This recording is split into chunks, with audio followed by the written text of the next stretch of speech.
Shalom. Es-tu sûr d'être sauvé? As-tu la certitude de ton salut? Ou bien tu navigues dans les eaux du conformisme au lieu de vivre la réalité d'une relation profonde avec le Christ?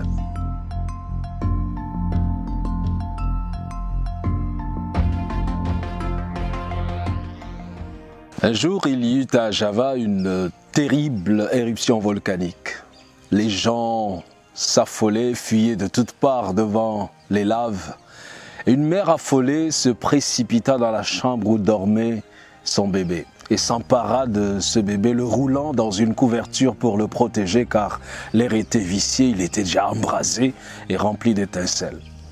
Au prix d'une course très folle, serrant contre elle son précieux trésor, elle parvint à une zone de sécurité. Alors, le cœur tremblant, elle a ouvert la couverture pour voir comment le bébé avait supporté la course.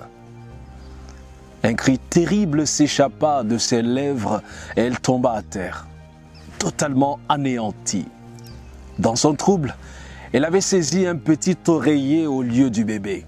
Et c'est avec ce petit oreiller qu'elle avait fui, laissant le bébé dans les flammes.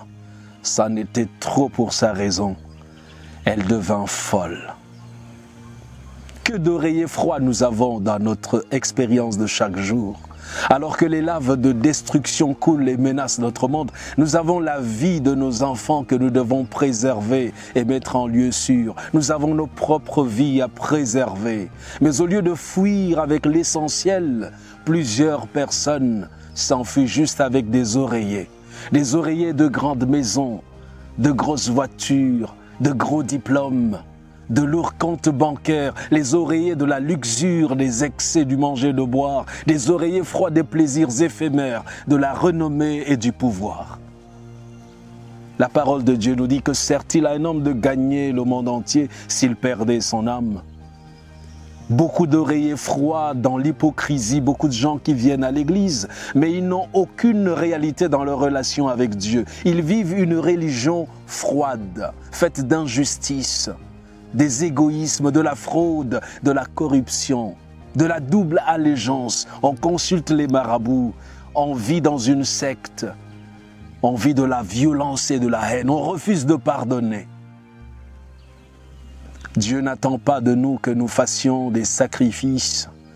Il ne se plaît pas à nous voir défiler chaque semaine dans les églises, chanter même à la chorale, travailler, être actif à l'église. C'est bien, mais est-ce que c'est l'essentiel? On peut être perdu dans l'église.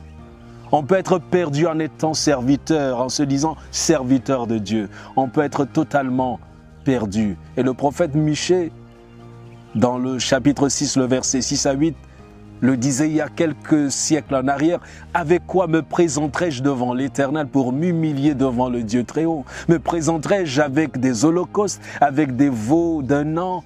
L'Éternel agréera-t-il des milliers de béliers, des myriades de torrents d'huile? On t'a fait connaître, homme, ce qui est bien. Et ce que l'Éternel demande de toi, c'est que tu pratiques la justice et que tu aimes la miséricorde et que tu marches humblement avec ton Dieu. » Il est temps pour nous d'abandonner les fausses assurances. Et c'est pourquoi le baptiste Jean parlait encore à ceux qui venaient le voir. Peut-être vous vous posez la question: suis-je dans la même situation que cette femme qui s'est enfuie avec cet oreiller froid? Jean-Baptiste le disait dans Luc chapitre 3, versets 7 à 10, il va dire à ceux qui venaient vers lui pour être baptisés: « Qui vous a appris à fuir la colère à venir? Produisez donc du fruit digne de la repentance. Et ne vous mettez pas à vous dire en vous-même: nous avons Abraham pour père.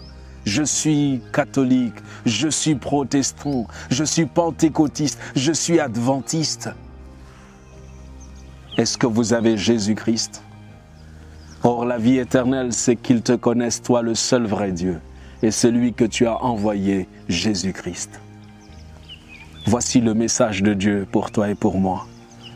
Au lieu de fuir avec cette fausse assurance, nous avons à donner notre cœur à Jésus-Christ. Est-ce que nous avons Jésus-Christ pour appui? Ou bien nous vivons une vie de façade faite d'hypocrisie. Il est temps de se remettre en question. Les jugements vont bientôt s'abattre sur le monde. Bientôt, le monde n'aura plus autre chose que ses larmes. Mais que nous restera-t-il? La vie éternelle, c'est avoir Jésus-Christ. Si tu as Jésus-Christ, alors tu peux marcher avec assurance. Que Dieu te bénisse.